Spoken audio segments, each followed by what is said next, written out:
up, everyone? Thank you for tuning back into Pro RC Crawler.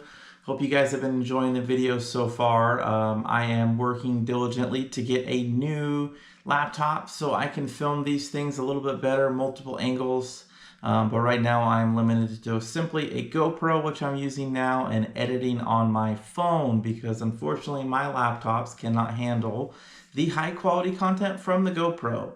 So hopefully in a few weeks or months, we'll be able to buy that new expensive laptop and get you some more exciting footage. But for right now, thanks for tuning in. Today, I'm going to show you how to turn all of this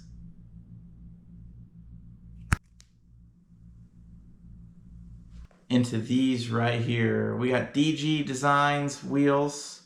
Wrapped around HP tires. A little bit of a complicated process to get all these wheels glued to these tires, so tune on in. Hope you enjoy. Let's get to the action. All right, so what we have here are the DG Designs Dangler wheels. Typical carbon fiber wheel is typically going to be an outer and an inner with two cross braces that simply stand off like this. The Danglers are a little bit different of a design. They do require some modifications to the tire itself here, but what it does is it allows you a larger opening inside the tire here to where you can get larger and lower hanging wheel weight hangers. I have not tried this combination before, but it was something that intrigued me, so I wanted to go ahead and get a set of these coming. There are a couple different manufacturers that offer a similar design wheel, but I've been friends with Dan Guy for quite some time. Done some long road trips down here to Arizona for a comp as well, so I wanted to give him a shout out and get a set of his wheels. Plus, I just love the look of this design here. But we'll get into some of the other benefits or differences as I go through the process here. The tires are also going to be the HP Gold Edition. Never ran these tires before. Initial impressions are, I cannot believe how gooey these are. It is quite insane how sticky these tires are. It's pretty impressed to say the least. Yeah. We're going to just go ahead and get started modifying the foams. Or no, sorry, we'll modify the tires first, and then we'll work on modifying the foams. All right, to start on the tire, we're going to flip this guy inside out. And it's just a small modification to the tire itself. But essentially, if you're rolling it, you'll see that it has a lip right here. This little lip here, we need to simply eliminate on both sides. What that's going to allow the tire to do is completely sit flush against the carbon ring once we glue it down. So to accomplish this, one can do it several ways. I like to simply just use a high quality pair of Lexan body scissors, but I just hold it in my hand here and I try to cut as close to that seam as one can. Now keep in mind, we're going to come back through, at least I'm going to come back through with a Dremel. I use the Dremel to clean it up, but also to give my glue something more to bite to. These tires are rather smooth, and I want to be certain that when I glue the tire to the wheel, that it's going to have the most adhesion possible. Because being that these tires are so sticky, and knowing how I drive, I'm going to get this thing wadded up a couple times, and I don't want the tire to come unglued. So there's a little bit, if you've never cut tires before, if you've never done cut and shuts, it can be a little bit scary to simply take a set of scissors and hack away at a tire, but the more that you comp crawl, the more that you're going to realize that this is a super common occurrence. So there's one side. You can see how little of the material we're cutting off.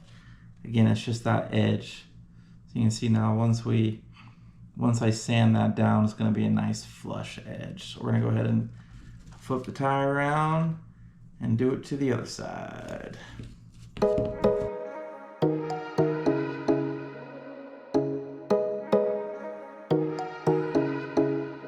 Both sides of those cut. Easy peasy. I'm going to jump over to my Dremel now. And random off topic, I needed a new Dremel the other day. Harbor Freight sent me one of those 25% off coupons. And I was going through there. They have this nice little battery powered Bauer Dremel. Comes in a nice zipper case. Came with a bunch of attachments. Overall, just a really good, cheap, handy Dremel. So that was nice. What we're doing here is we're just trying to knock down the shoulder of the leftover material that we just cut off.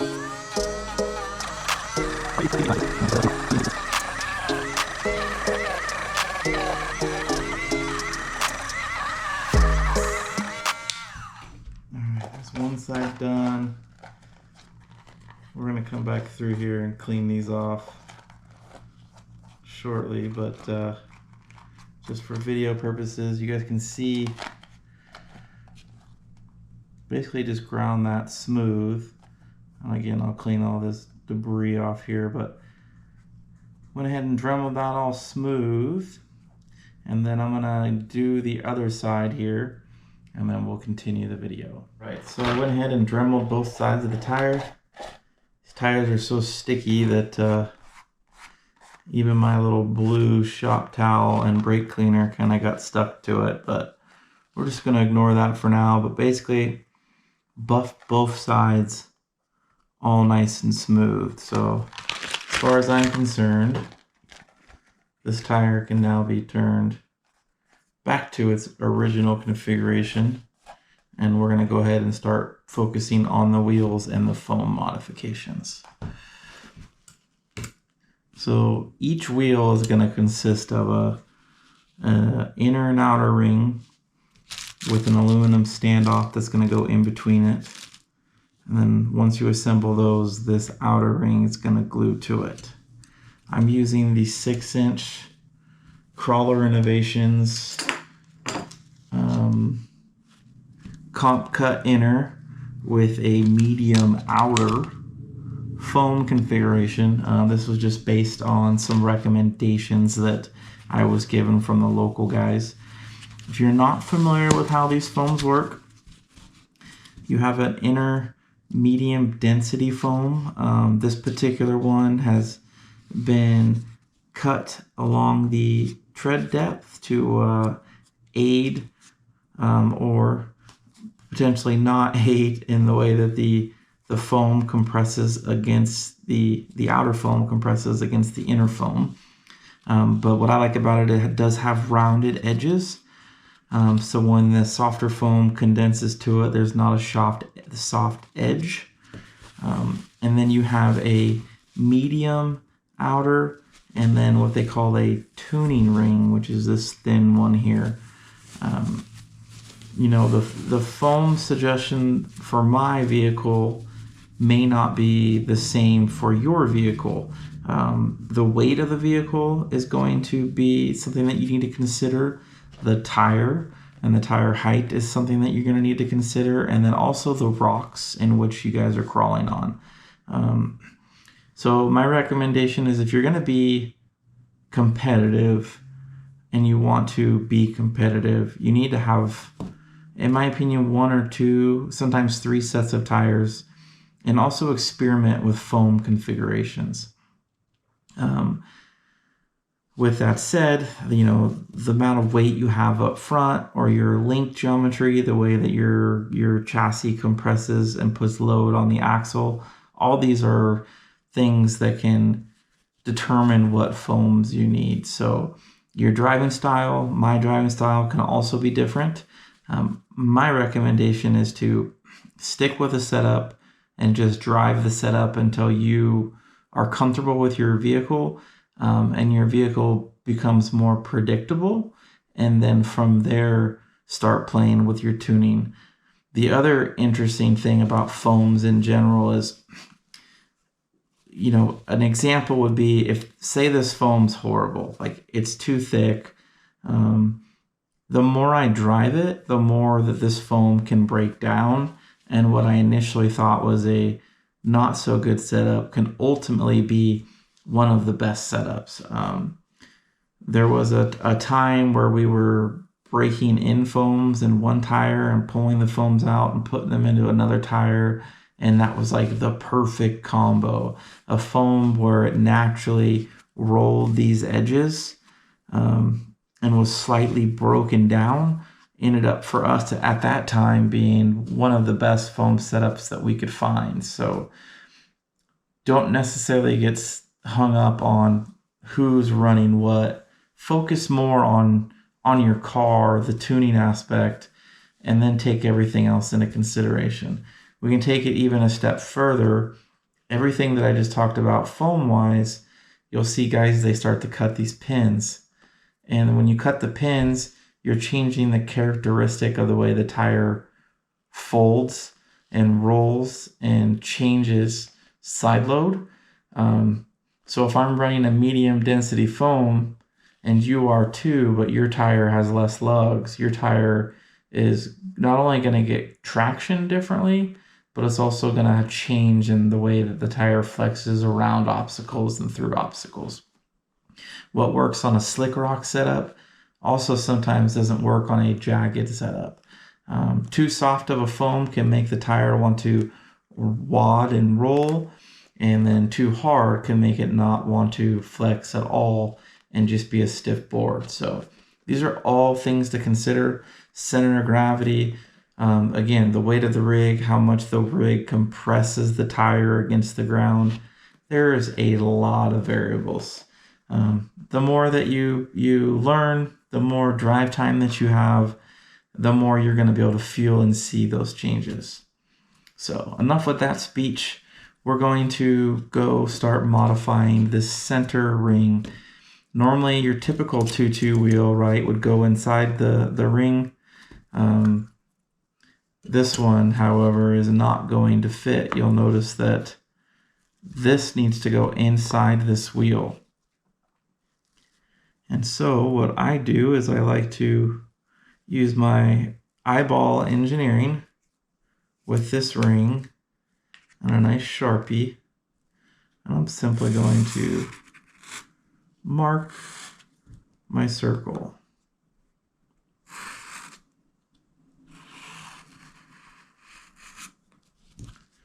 And then I'm going to flip it over and do the same thing again.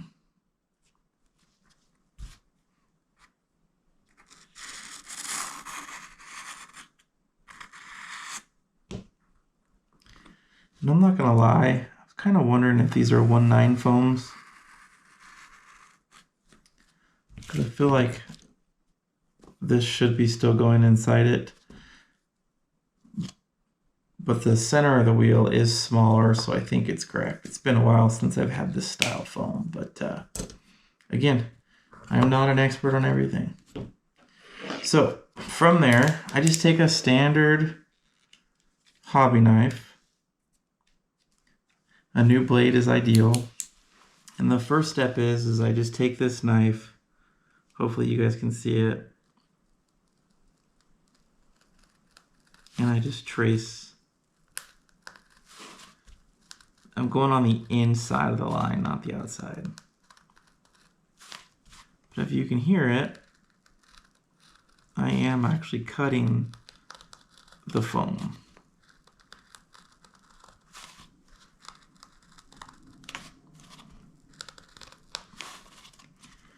While I'm cutting this, I was mentioning modifying the tread on the tire.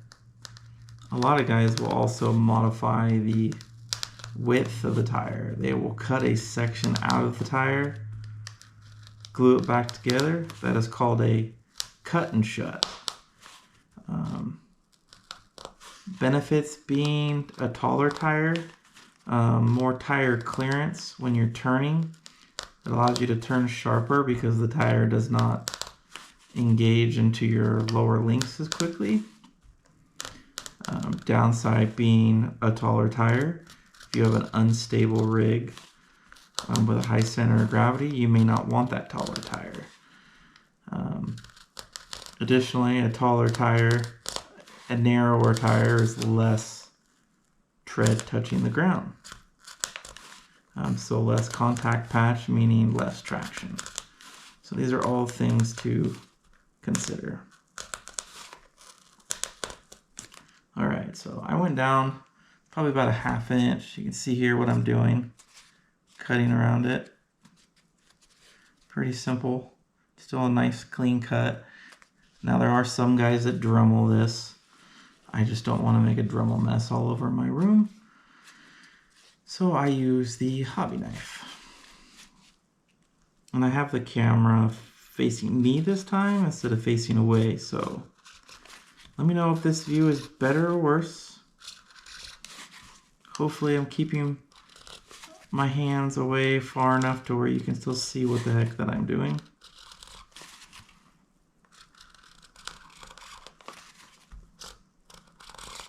And then obviously the better job you do, the more consistent all 4 of your tires are going to be.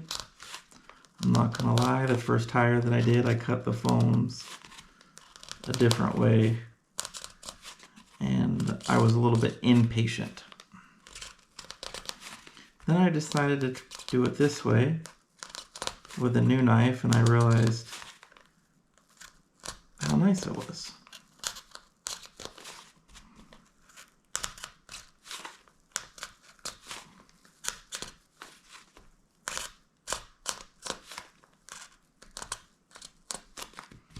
Alright, so obviously I'm not all the way through. I don't want to go all the way through cutting this way because I'm scared that the blade may wander. So what I do from here is I expand the blade. I cut down like a chainsaw, if you will, or a hacksaw. I'm going in at an angle. Hopefully you can see that. And I'm looking at my razor marks. See my razor marks on that side, see them on this side, and then I lay the tire, put some weight on it, and if you can get your razor blade to stay together, then you just kind of seesaw it back and forth. And just keep in mind, just make sure you come back here and check every once in a while, make sure that your blade is staying true on both sides. And obviously this is a sharp blade, so don't cut yourself, but I find it best to just place it on the table. I'm sure the camera's wiggling a little bit and you just saw it through. Again, come back here and check one more time.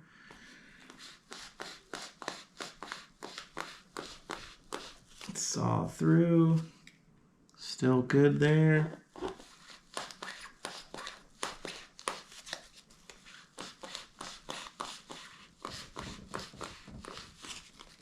And then, watch this.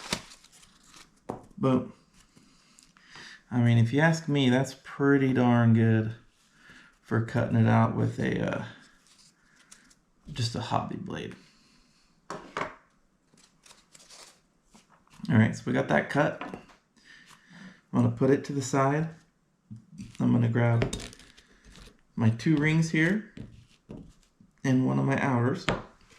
And I'm going to, and you can choose not to do this step, but I think it needs it. I'm going to Dremel the portions that are getting glued, just for a little bit more security.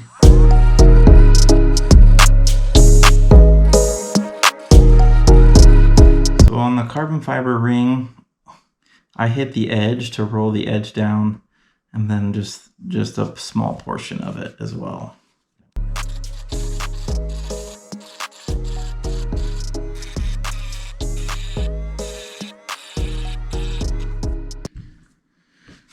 All right, then I recommend taking some sort of solvent whether it's alcohol, or in my case, brake clean, and just wipe that stuff off. You'll see it does leave some black residue because it is dirty.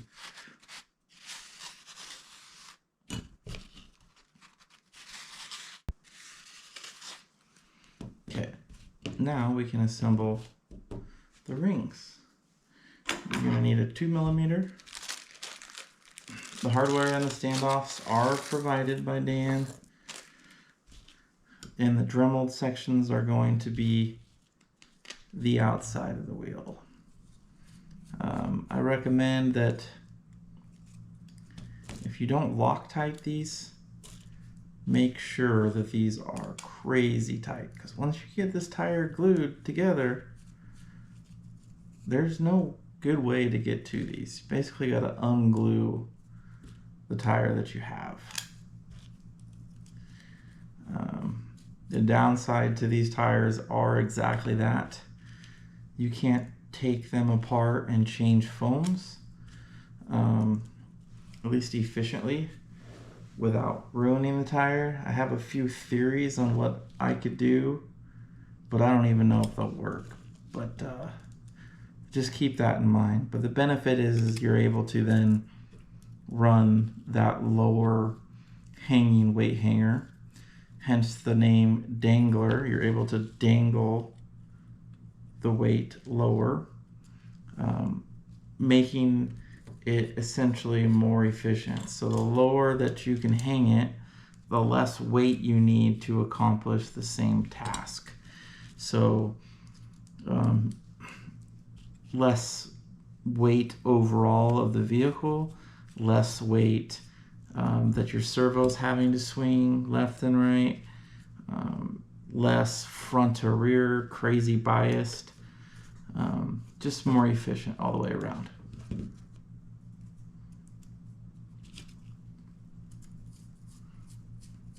So what I like to do is I get the hardware all started. I'll see, look, don't do what I just did. I should have said you get bonus points if you mention that, if you've seen what I just did wrong. But I'm out of this ring upside down. Now you guys get to watch me flip it back around the correct way. All right.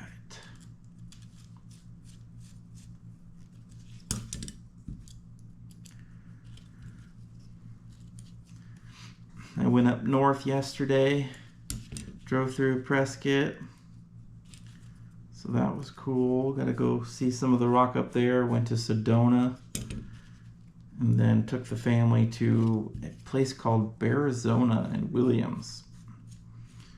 If you find yourself in our area, highly suggest going there, even if you're just an adult. It's a really cool safari. So once you get them all started, go back through and give them a good snug. You'll almost feel it bite into this G10 material here.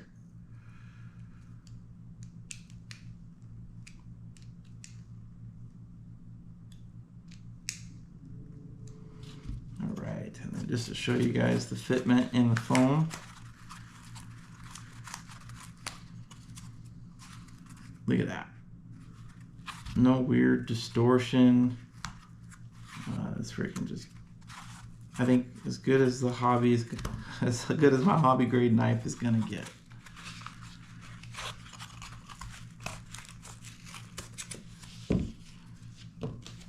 Okay, so we can take these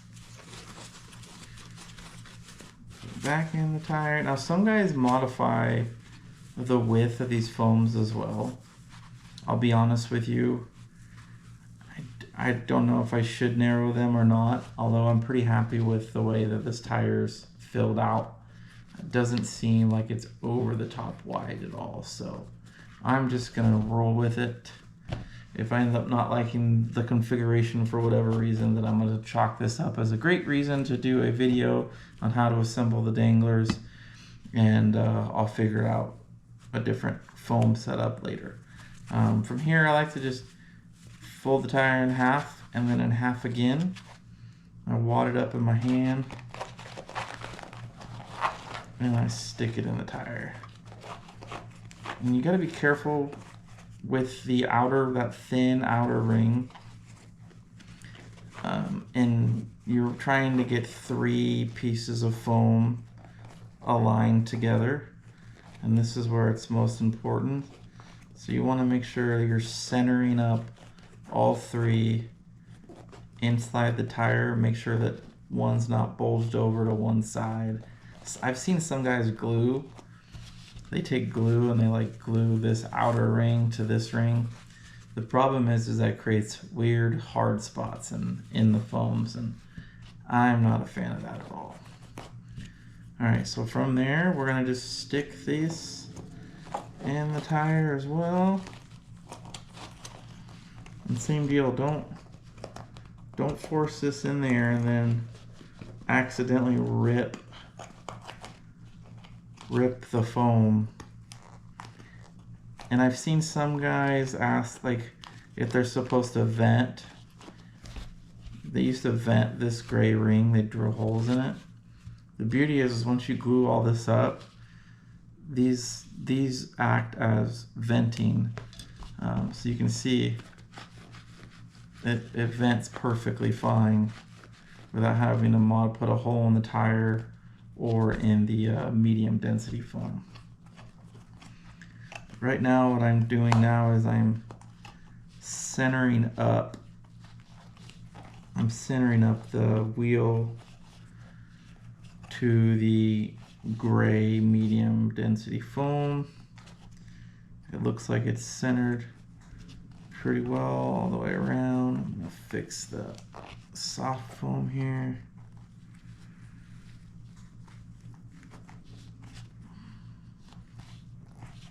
So again, you're just doing a visual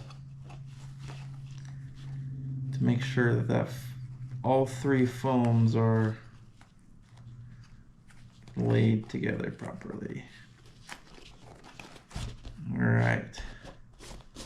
So that is that. Probably should have cleaned off this table first. These tires are just so sticky, they pick up everything.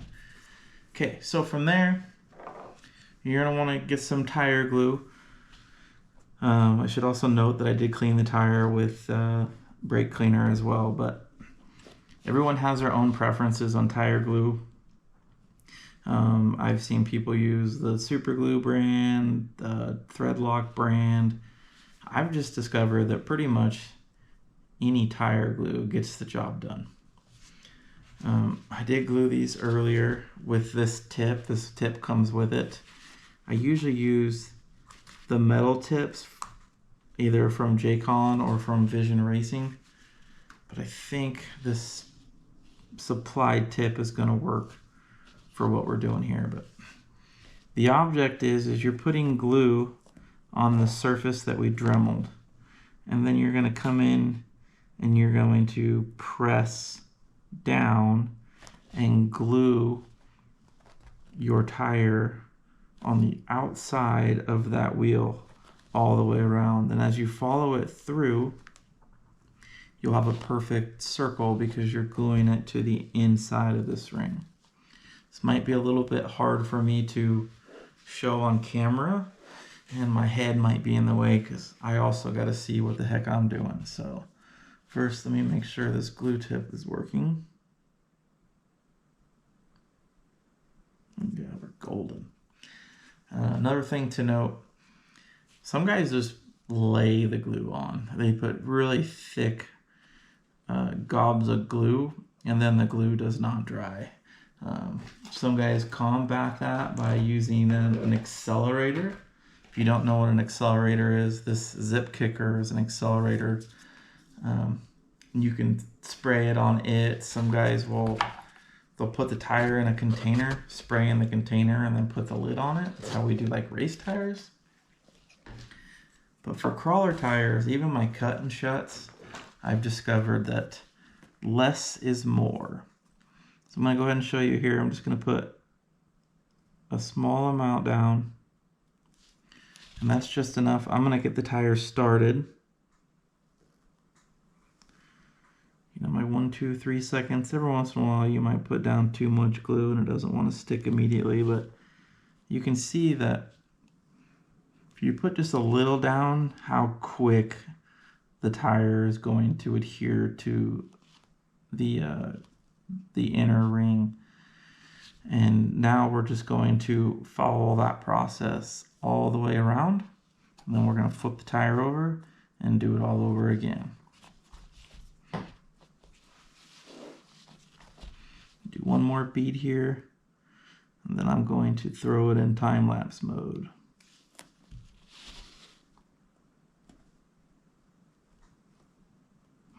Glue down.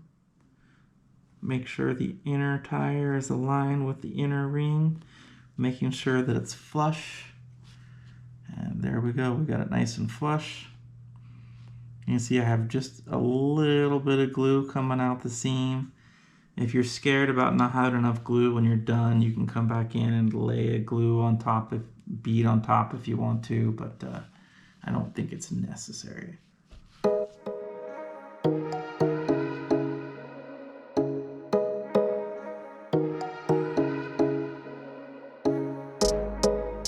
Alright, so I got the tire glued on one side. You can see how perfect it is into that other one, this one not being glued yet. I forgot to note that when you're pressing the tire down, make sure that you're not stretching the tire and gluing it down, because if you do that, when you come around to fix the last part, you're going to have it a bubble like that. All we're doing is putting glue down and pressing. And what's going to happen is because you want this tire, see how perfect this fits in there?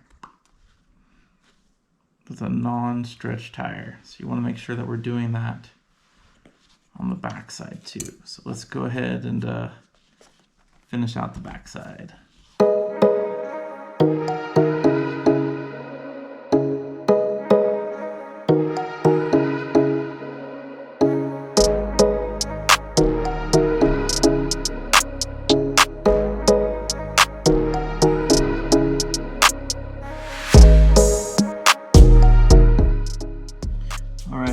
GoPro overheated again, so let's see if I can get this fixed and finished before then. So we're going to put the bottom side, the one that we ground, the front ring, is now going to glue to the outside of the tire.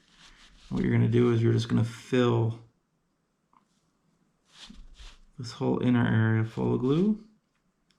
And if you have fast drying glue like I do, you got to try to do this a little bit fast. Then you also got to make sure that that ring fits in your tire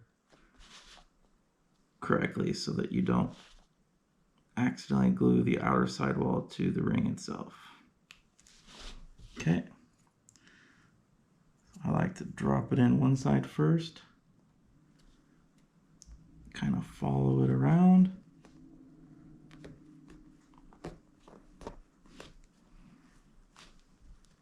Push it down.